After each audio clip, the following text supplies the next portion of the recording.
Friends, Bhopal से संजय कुमार ने ये क्वेश्चन पेपर भेजा है, जो कि एक टीचर हैं स्कूल में। तो ये आपका जो है हाफ ईयरली एग्ज़ाम के लिए उनके स्कूल में बनाया गया है। मे बी आपके काम का है नहीं है, आप देख सकते हैं इसके क्वेश्चंस आंसर्स को। ये उन्होंने बताया है कि ये उन्होंने ईयरली पेपर के हिसाब से बनाए हैं, जो ईयरली एग्ज़ाम आपके होते हैं उसके हिसाब से, क्योंकि हाफ ईयरली अभी कंप्लीट होते ही ईयरली स्टार्ट होने वाले हैं। तो यहाँ पर आप देख सकते हैं इन क्वेश्चंस को और इसके सॉल्यूशंस को। तो यहाँ पर पहला क्वेश्चन है, Kavita dash face an interview today. तो आपको फिलअप्स करने हैं, राइट जो है इसके हेल्पिंग वर्ब भर के, या फिर जो भी करेक्ट सेंटेंस जो दिए गए हैं उसके हिसाब से। तो यहाँ पे हैज़ टू आ जाएगा पहले ऑप्शन में, Kavita has to face an interview. Have नहीं आएगा क्योंकि ये बहुवचन नहीं है, यानी कविता सिंगल है। और मस्ट भी नहीं आएगा कि ये ज़रूरी नहीं है। इसके बाद में सेकंड जो क्वेश्चन इसमें पूछा गया आपसे, dash I come in ma'am. तो ये हमेशा आप बोलते हैं मे आई कम इन मैम, तो यहाँ पे मे भर देंगे आप। इसके बाद में आप नेक्स्ट जो है, ही राइट्स डैश इंक। तो ही राइट्स विद इंक, यहाँ पे विद आ जाएगा, ठीक है। उसके बाद में नेक्स्ट जो क्वेश्चन है, I saw today dash one eyed man. एक आँख का आदमी मैंने देखा। तो एन आ जाएगा यहाँ पे, एन वन आइड मैन। इसके बाद में फिफ्थ क्वेश्चन जो है पूछा गया इसमें, there is dash milk in the pot. तो there is some milk in the pot आएगा, सम आता है, एनी नहीं आता। नेक्स्ट क्वेश्चन है, do you have dash book on this topic. तो यहाँ पर डू यू हैव एनी आएगा, सम नहीं, ठीक है। एनी बुक, कोई बुक है तुम्हारे पास इस टॉपिक पे, इस तरह से। अब इसके आगे की बात करें तो, I saw a man who was wearing a blue cap. The underline clause is. तो I saw a man who was, तो ये रिलेटिव है, ठीक है, रिलेटिव क्लॉज है, क्योंकि ये मैन के साथ हु, मतलब वो आदमी देखा जिसने ब्लू कैप पहना, तो उसको, उसने आदमी ने ब्लू कैप पहना, तो रिलेटिव किया गया है, तो रिलेटिव क्लॉज हो गया। इसके बाद में सेकंड जो क्वेश्चन है इसमें पूछा गया आपसे, dash the teacher came in the class the student stood up. तो यहाँ पे आ जाएगा ऑप्शन बी। तो teacher, as soon as the teacher came in the class the student stood up, ठीक है। नेक्स्ट क्वेश्चन है आपका, he denied that he had written the letter. उसने मना कर दिया कि उसने वो लेटर लिखा था। तो द अंडरलाइन क्लॉज कैसा है, तो नाउन का है, क्योंकि ही डिनाइड कर दिया उसने, ठीक है, उसकी विशेषता नहीं है, उसने केवल मना कर दिया, नाउन अपना बताया है। इसके बाद में अगर हम बात करें नेक्स्ट की, dash he works hard he will not pass. Unless आ जाएगा यहाँ पे, unless he work hard he will not pass. जब तक वो मेहनत नहीं करेगा, कठिन परिश्रम नहीं करेगा, वो पास नहीं होगा। अब सेक्शन सी है, choose the correct option and complete the sentences. तो यहाँ पर आपकी जो बात है, Kasturba was taught by her husband, ये आपको पता होगा इसका ऑप्शन। इसके बाद में advertisement on the TV make an instant appeal. इसके बाद में the in the opinion of the wise saint, a best friend of a man on the earth is his own good sense. उसका खुद का अपना जो है अच्छे, मतलब जो सेंस करता है, वो उसका खुद का मित्र है। उसके बाद में king Vikram went out in disguise because he went wanted to check on his subjects, ठीक है, इसलिए वो चला गया था। और चूज़ करना है फिर से। तो यहाँ पर सेकंड क्वेश्चन, नेक्स्ट क्वेश्चन जो है इसमें पूछा गया आपके डी पार्ट का। तो यहाँ पे पूछा गया, the writer of the poem today and tomorrow is. तो जे ई कारपेंटर। और नेक्स्ट क्वेश्चन पूछा गया, the poem am I a child depicts the feeling of a teenager, ठीक है, छोटे बच्चे की मतलब फीलिंग आती है इसमें। अब इसके बाद में सेक्शन ए की बात करें तो यहाँ पे क्या है, रीड करना है फॉलोइंग पेसेज को और आंसर देना है जो क्वेश्चंस पूछे गए हैं। तो ए happy is the man who acquires the habit of reading when he is young. He always has a pleasant occupation of leisure movement so that he need never feel bored. He is processor of wealth more precious than gold, ठीक है। Ruskin called books king's teasers. The teasers filled not with gold and the silver and precious stores, but with riches more valuable than these, knowledge, noble thoughts, high ideas, ठीक है। फिर poor Indeed is the man who does not read and empty his life. तो ये आपको पहले पढ़ना था, इसके बाद में आपको इसके क्वेश्चंस के आंसर देने थे। तो यहाँ पे हमने आंसर्स दिए हैं, देखिए। What type of man is happy, तो a man who acquires the habit of reading, ठीक है, at an young age is happy. इसके बाद में who what does Ruskin Bond called the book, तो यहाँ पे लिखा हुआ है, देखिए बुक के बारे में, ये देखिए पैसेज में। तो Ruskin Bond called the book king's treasures, राजा का खजाना। उसके बाद में हुज लाइफ इज़ एम्प्टी, उसकी इसका जीवन खाली है। Who does not read it is empty, यानी कि the life of the person, यहाँ पे लिखेंगे the life of the person who does not read is empty. इसके बाद में give word from the passage with the similar meaning of the word given in the blow. तो यहाँ पे आपको ग्लेड का सिमिलर मीनिंग होता है हैप्पी, ग्लेड मतलब खुशी, हैप्पी मतलब खुशी। और समवंस प्रोफेशन, किसी का अपना जो पेशा होता है उसको ऑक्यूपेशन भी कहते हैं, ठीक है। तो ये पैसेज में लिखा हुआ है ऑक्यूपेशन, ठीक है। आपको देखोगे पढ़ोगे तो दूसरी लाइन में ही यहाँ पे देखिए ऑक्यूपेशन है। तो पैसेज में से पूछा गया है। इसके बाद में आ जाइए नेक्स्ट बी पार्ट में पूछा गया सम इमेजिन। अब आपको जो है इस पैसेज को भी पढ़ना है, फिर आंसर देना है। तो सम imagine that computers are complex and difficult, while other imagine that computers are capable of solving any problem, ठीक है। The former fear that the rules are necessary to run computers including programmer are too tedious, while the latter fancy and computer alone them to do whatever jobs they want. It seems that these streams keeps computer away from them. To make a good use of computer, it is important to remove these prejudices. यानी कि ये जो भावनाएं हैं, ये सब विचार, इनको रिमूव करना पड़ेगा। क्वेश्चंस पूछे गए हैं, what do some people think about computer. तो some people think about computer that these are difficult and complex, ये मुश्किल भी हैं और जटिल भी हैं। उसके बाद में what are the fears and fancies of people about computers. तो पीपल फियर दैट, यहाँ पर लिखा भी है, ऊपर भी लिखा है, people fear that tedious rules are necessary to run the computer. Tedious मतलब ये जटिल तो नहीं बोलेंगे, एक लंबा रूल चाहिए कंप्यूटर चलाने के लिए, बहुत कुछ समझना चाहिए, या फिर थोड़ा बोरिंग टाइप भी होता है। तो ये दोनों में मीनिंग निकलते हैं टेडियस के।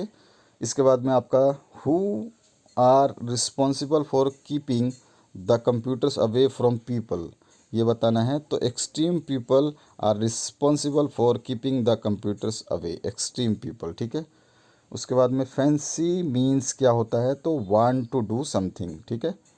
Fancy means want to do something.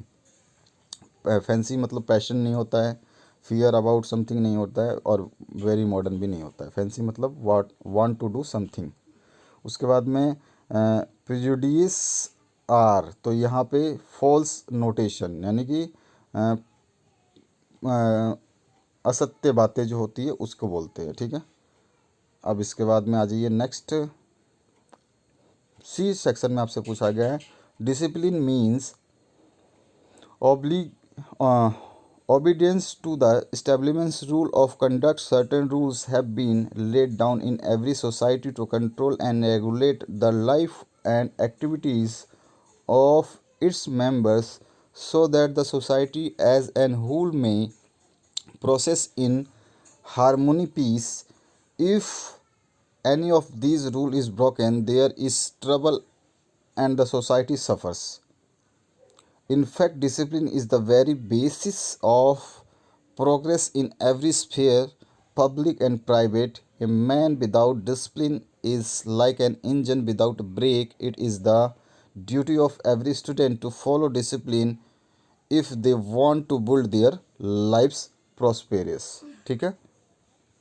अब इसको पढ़ लिया आपने, अब इसको समझ लेते हैं इसके क्वेश्चंस को। तो इसमें पूछा गया व्हाट डज डिसिप्लिन मीन। तो discipline means the obedience to some establish rule of conduct, ठीक है। ये चीज़ आपको बतानी है, वो पहले पैराग्राफ में लिखा है। उसके बाद में what are certain rules of conduct laid down by the society, तो control and regulation, control and regulate the life and achieves activities of its members are laid down by the society. ठीक है, ये भी लिखा हुआ है उसी passage में। नेक्स्ट है what is a man without discipline, तो a man without discipline like an engine without brake. इसके बाद में नेक्स्ट है the one who obeys what is told to him is a obedient. ठीक है, उसके बाद में नेक्स्ट पूछा है a pleasing combination of relating things is known as harmony. ये पैसेज में आए हुए हैं सारे। उसके बाद में सेक्शन बी है आपका, your friend Rajesh stood first in the examination, write him a letter of congratulation on his grand success. You are Ajay Mishra residing at A250 Anand Nagar Ujjain MP। ठीक है, और ऑप्शन में जो है इसी का मैं इसका आंसर बता रहा हूँ आपको। इसका और ऑप्शन में है you are Gautam Roy a student of class 9th in government secondary school Sambhasbad district Vidisha, write application to the principal of your school requesting him to issue you some books since you you can not buy them. ये चीज़ें आपको, तो इसके answers मैं अभी बता रहा हूँ और इस पैसेज को आपको देखना है, इनको पढ़ना है। तो चलिए आंसर देखते हैं। इसके आंसर नीचे लिखे गए हैं क्योंकि इसमें जगह नहीं थी, जहाँ जहाँ जगह मिली वहाँ पे आंसर लिख दिए। तो यहाँ पे लेटर लिखा हुआ है। इसकी जो PDF फाइल है मैं डिस्क्रिप्शन बॉक्स में दे दूँगा, वहाँ से इसको डाउनलोड कर लेना आप। ठीक है, आपके लिए इसकी फ़ाइल पूरी की पूरी आंसर के साथ में दे देता हूँ, आप इसको डिस्क्रिप्शन बॉक्स से डाउनलोड कर लेना। तो यहाँ पर जो है लेटर बी जो लिखना था आपको क्वेश्चन नंबर 3, तो अजय मिश्रा, ये एड्रेस उज्जैन और डेट आप लिख सकते हैं यहाँ पर, कुछ भी 7, 8, 6, 5 जो भी। Dear Rajesh, I am well here and hope I am well here and hope the same for you. मैं यहाँ पे अच्छा हूँ और ऐसा ही आप तुमसे भी इच्छा रखता हूँ या उपेक्षा करता हूँ कि तुम भी अच्छे होगे। In the evening today I saw your name among the toppers of the middle school examination, है ना। आई सॉ योर नेम मतलब मैंने मिडिल स्कूल एग्जामिनेशन के जो रिजल्ट के स्टूडेंट्स हैं उसके बीच में आपका नाम देखा है। रियली यू डिज़र्व इट, तुम सच में इसके हकदार हो। I congratulate you on your grand success, आपको मैं आपकी सफलता पे बधाई देता हूँ। Wish you a bright future, convey my regards to your parents and love to Chinki. ठीक है, जो भी आप चिंकी मिंकी लिखना चाहें, और डू राइट मी, ठीक है, मुझे लिखना। योर्स अजय मिश्रा उज्जैन। इसके बाद में और लेटर जो आया था उसकी बात कर लेते हैं, फिर हम क्वेश्चन देखेंगे। तो और लेटर में पूछा गया आपको एक वो लिखना था बुक के लिए, क्योंकि आप खरीद नहीं सकते पुअर हो। तो to the principal government senior secondary school, ये आपको पूरा एड्रेस जो उसमें लेटर में लिखा है वही लिखना है, सब्जेक्ट लिख देना है। फिर respected sir, humbly I want to say that I am poor student of class 9th in your school. My father is a poor farmer. He can't buy books for me. So I request you to please issue me the following books from the book bank, जिसमें से mathematics चाहिए, science चाहिए, social science चाहिए। Thank you sir, yours obediently Gautam Roy senior secondary school, जो भी आपको लिखना है और एड्रेस अपना लिख देना है और डेट आपको बता देनी है। इसके बाद में नोट मेकिंग का क्वेश्चन है, उसमें आपको पोल्यूशन के बारे में बताया हुआ क्वेश्चन नंबर 4 दिखा देता हूँ। इसकी पूरी PDF फाइल आपको दे रहा हूँ मैं इसी वीडियो के डिस्क्रिप्शन बॉक्स में। जो अभी वीडियो आप देख रहे हैं, तो इस वीडियो का जो नाम है, वीडियो स्क्रीन के नीचे MP board 10th class half yearly paper जो लिखा हुआ है इंग्लिश का, ये पूरा टाइटल जो लिखा हुआ है, इस टाइटल पे एक बार टैप करेंगे तो डिस्क्रिप्शन बॉक्स खुल जाएगा, वहाँ पे PDF फाइल की लिंक मिल जाएगी। ठीक है, चलिए अभी यहाँ पे अभी सारे क्वेश्चंस के आंसर मैंने बना दिए हैं, बस आपको केवल डाउनलोड करना है, देखना है। तो सेक्शन बी का हमने देख लिया आंसर। यहाँ पर pollution is the following of the, ये पोल्यूशन के बारे में पूरा पैराग्राफ लिखा हुआ है। तो is the founding of the environment land, और इसके बारे में क्या करना है आपको, नोट मेकिंग, क्योंकि यहाँ पर देखिए आप क्वेश्चन को देखेंगे तो read the passage carefully and make notes and summarise the passage too. ठीक है, तो ये आपको करना है। इसके बाद में देखिए 5वां जो क्वेश्चन है उसको भी देख लेते हैं, क्या कि सारे क्वेश्चन एक बार देख लेंगे। Anurag has speak the importance of book in the morning assembly. On the basis of the following points given below write a composition of books, ठीक है, 80 वर्ड्स में। तो ये बुक्स जो है इसको ऐड करने हैं उस कंपोजिशन में जो आप असेंबली में बोलने वाले हैं। और ऑप्शन में है write an essay on the following topics, तो a picnic, your hobby, wonder of science, any match you have witnessed, आपने जो जिसके साक्षी हैं वो करना है। और उसके बाद में सेक्शन सी देखेंगे। तो चलिए फटाफट देख लेते हैं इसके आंसर क्या है। कि आंसर ऊपर नीचे करना पड़ा क्योंकि वहाँ पे जगह नहीं थी, टाइम कम था। अदरवाइज़ मैं आपका, अगर आपका एग्ज़ाम 2-4 दिन बाद होता तो मैं अभी डाल देता उसको अलग अलग करके आराम से। तो लेटर तो आपने देख लिया, ये भी लेटर आपने देख लिया।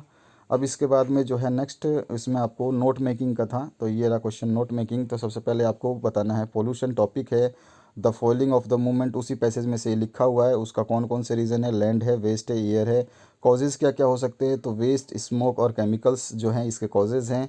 और क्या है, लार्ज जो सिटी है, फैक्ट्रीज उनमें है वो है कॉजेस। आपके हाउस होल्ड रबिश जो है वो गंदगी वो भी है। और गुड्स फॉर पीपल जो आदमियों के लिए जो गुड्स हैं, मटेरियल है वो भी जो हैं। और डंपिंग इन द रिवर, ये डंपिंग की स्पेलिंग गलत है, डंपिंग इन द रिवर ये बहुत गलत बात है। डंपिंग रिवर में नहीं करना चाहिए, खाली मैदान में करना चाहिए। It goes to the people throw water, और ये किसके कॉज क्या होता है, ये कैसे जाता है, ये आप आदमियों के पास कैसे पहुंचता है, ये वाटर के थ्रू पहुंच जाता है। प्लास्टिक आर मोस्ट डेंजरस, सभी के जो ये थोड़ा सा स्पेलिंग मिस्टेक ये हमने ऐसे शॉर्ट फॉर्म में लिख दिया है, तो ये डेंजरस है। तो प्लास्टिक्स आर मोस्ट डेंजरस। और डिफ़िकल्टी क्या है इसकी, तो ये तीसरा पॉइंट डिफ़िकल्टी में, प्लास्टिक्स नेवर डिके, ये गलते नहीं है कभी भी, ख़त्म नहीं होते। और यूज़फुल स्पेस ऑक्यूपाइड, और ये क्या करते हैं इसकी वजह से, यूज़फुल जो स्पेस है वो ऑक्यूपाइड हो जाता है पोल्यूशन की वजह से, ठीक है। तो ये डिफ़िकल्टी जो है ये होती है। इसकी समरी अगर हम बात करें, नोट मेकिंग कर दी, समरी की बात करें तो pollution is cause by harmful chemical and substances, the factories produce waste and cities. ये सारे के सारे स्पेलिंग जो आपको याद करने की ज़रूरत नहीं है, ये पैसेज में ही आते हैं, उसी में से देख के लिखना होता है। Waste and cities produce household rubbish which are cause pollution. और plastics are the most harmful because ये नेवर डिकेज। तो यहाँ पर आप इतना लिख देंगे तो बहुत है, एब्रीविएशन की ज़रूरत नहीं पड़ेगी आपको, एब्रीविएशन आपने ऊपर ही डाल दिया। तो इसके बाद में आप कंपोजिशन की बात करें तो आपको आप क्लास असेंबली में आप देना है, आपको एक कंपोजिशन लिखना है। तो books are the major source that provide us knowledge, information and in entertainment. Book help in development of our thoughts, they are written by master-minded genius, they make us wise, intelligent or thoughtful. They also train our mind and thus are a source of inspiration to everybody. They not only provide us the knowledge but we get many other information from them. It is really good to read books, ठीक है। ये books के बारे में था। Next question जो सी है उसमें आपको क्या करना था, आंसर देने थे। क्वेश्चन नंबर सेक्शन सी देखते हैं, क्वेश्चन नंबर 6 और 7 दोनों देख लेते हैं। तो यहाँ पर एक बार ऊपर जाना पड़ेगा, सेक्शन नंबर सी, और उसको देख लेते हैं फटाफट। ये है आपका सेक्शन सी। तो इसमें क्वेश्चन में जो है आपसे पूछा गया, आई सेड, ये डू एज डायरेक्टेड है, तो इसको चेंज इनटू इनडायरेक्ट स्पीच, इसको change into interrogative, change into voice, change into indirect speech, change into passive, correct the sentence और change into present perfect tense. इन सभी को चेंज करना है आपको 6th क्वेश्चन को। और 7th क्वेश्चन में आपको ट्रांसलेट करना है। सेक्शन डी में आपको रीड करने के बाद में इसके क्वेश्चंस के जो यहाँ पे आंसर्स पूछे गए हैं इनको देने हैं, ठीक है। इनको देने के बाद में आपको इसी का सेकंड पार्ट है, इसमें भी क्वेश्चंस पूछे गए हैं इस पैसेज से और इसके आंसर्स आपको देने हैं। इसी तरह से जो फिफ्थ नेक्स्ट 9th जो क्वेश्चन है इसको देख लेते हैं। तो what do you mean by noise pollution, ये पोल्यूशन के बारे में पूछ लिया, यहाँ पे क्वेश्चन पूछ लिया। 10वें में ए में फिर से एक क्वेश्चन पूछ लिया, इसी का और पार्ट है, उसमें भी आपको एक क्वेश्चन पूछा गया है। और बी में भी what did the zamindar understand by MA and BA, ये बताना है। और why was Humayun surprise to find messenger from Udaipur, ये बताना है आपको। रीड करना है ये पैसेज को, सॉरी पोएट को, इस कविता को, और इसके बाद में आंसर देने। तो इन सभी के आंसर मैं नीचे दिखा देता हूँ आपको। इसका पीडीएफ सबसे बेस्ट होगा, आप इसका पीडीएफ आपको डाउनलोड कर लेना चाहिए जिससे आपको कोई दिक्कत ना हो, पूरी की पूरे क्वेश्चंस और आंसर्स आपको उसमें मिल जाएंगे। तो चलिए नीचे देख लेते हैं। तो सबसे पहले डू एज डायरेक्टेड की समरी हमने देख लिया, कंपोजिशन देख लिया। सेक्शन सी में जो है सबसे पहले डायरेक्टेड किया था, तो यहाँ पे आपको पैसिव वेज वगैरह चेंज करने थे। तो I said to Manoj that I wanted his book for 2 days। Does she do the work in the time he was help by me always. तो इस तरह से सारे आंसर से आप इनको क्वेश्चन पेपर को डाउनलोड कर लेना। पीडीएफ की लिंक डिस्क्रिप्शन बॉक्स में है। जो अभी आप वीडियो देख रहे हैं, वीडियो के जस्ट नीचे इस आपका ये पेपर का नाम लिखा हुआ है, जैसे कि MP board 9th half yearly paper English या जो भी लिखा हुआ है, वहाँ पे लंबा सा एक नाम लिखा हुआ है काले कलर में, उसके ऊपर क्लिक कर देना। क्लिक करते ही बस आपके सामने पीडीएफ फाइल का लिंक मिलेगा, उसको डाउनलोड कर लेना। ठीक है, डाउनलोड करके आसानी से आप उसको देख सकते हैं, पढ़ सकते हैं पूरे के पूरे पेपर को। तो इसी तरह से आप देख रहे हैं 7वें नंबर का जो जितने भी ट्रांसलेट करने थे आपको इंग्लिश से टू हिंदी टू इंग्लिश, वो यहाँ पे कर दिए हैं। सेक्शन डी में आपसे क्वेश्चंस पूछे गए हैं, उनके आंसर्स यहाँ पे कम्प्लीटली दे दिए गए हैं। उसी का सेकंड पार्ट में जो आंसर्स पूछे गए हैं, यानी सेकंड पैसेज जो है उसमें आंसर पूछे गए हैं, वो भी यहाँ पे कम्प्लीटली आपके सामने दे दिए गए हैं। इसके बाद में 9th जो बात करें क्वेश्चन की, तो उसमें जो आपके क्वेश्चंस हैं वो सारे के सारे यहाँ पर दे दिए गए हैं। ठीक है, आंसर पूरा का पूरा कंप्लीट है। इसके आगे हम बात करेंगे तो 10वें क्वेश्चन की, तो यहाँ पर भी 10वें क्वेश्चन को कंप्लीट कर दिया गया है। ठीक है, आगे बढ़ते हैं। अगर 11वें क्वेश्चन को आप देखना चाहें तो 11वां क्वेश्चन ये रहा, इसका भी आंसर यहाँ पे कंप्लीट है। तो मैं केवल आंसर आपको दिखा रहा हूँ, पेपर मैंने आपको पहले ही दिखा दिया था। तो जिन स्टूडेंट्स को लगता है कि आंसर चाहिए तो वो आंसर देख सकते हैं, जिनको पूरा पेपर चाहिए वो पीडीएफ लिंक को डाउनलोड कर लीजिए। ठीक है, मैं आपको बता रहा हूँ पीडीएफ लिंक को डाउनलोड कर लीजिए, और अपने दोस्तों के साथ में शेयर करना चाहें तो कर सकते हैं, वो आपकी मर्जी है। ठीक है, जो भी आप।